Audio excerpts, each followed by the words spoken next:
Жаңа конституция жобасында мемлекеттің тарихында алғашқы рет Қазақстан Республикасы қызметінің түбегейлі қағидаттары 3-ші бап болып енгізілді. Бұл тарихи шешім, бұл тарихи жаңалық. Сол 11 қағидаттың ішінде ерекше маңызы бар норма жоғары экологиялық мәдениетті қалыптастыру.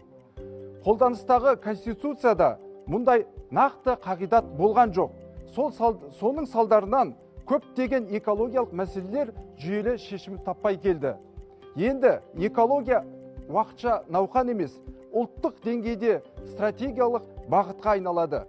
Таза Қазақстан бастамасы тұрақты мемлекеттік саясатқа айналады.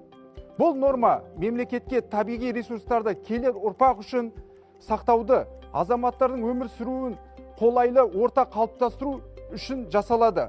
Қоршаған ортаға зиян келтіретін әрекеттерге тосқауыл қойылады.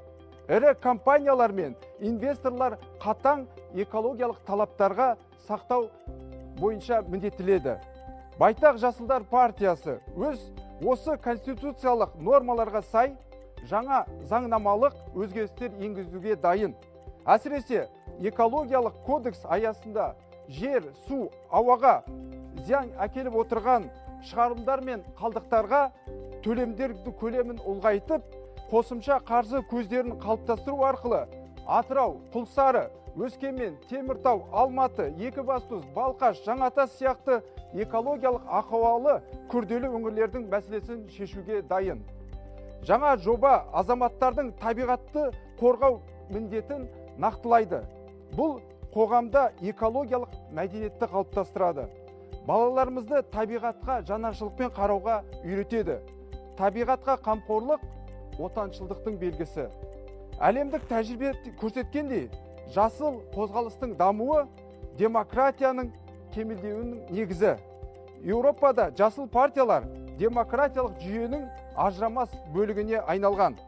Экологиялық нормалардың ата заңда бекітілуі Қазақстан демократиясының кемелдеуін көрсетіп отыр.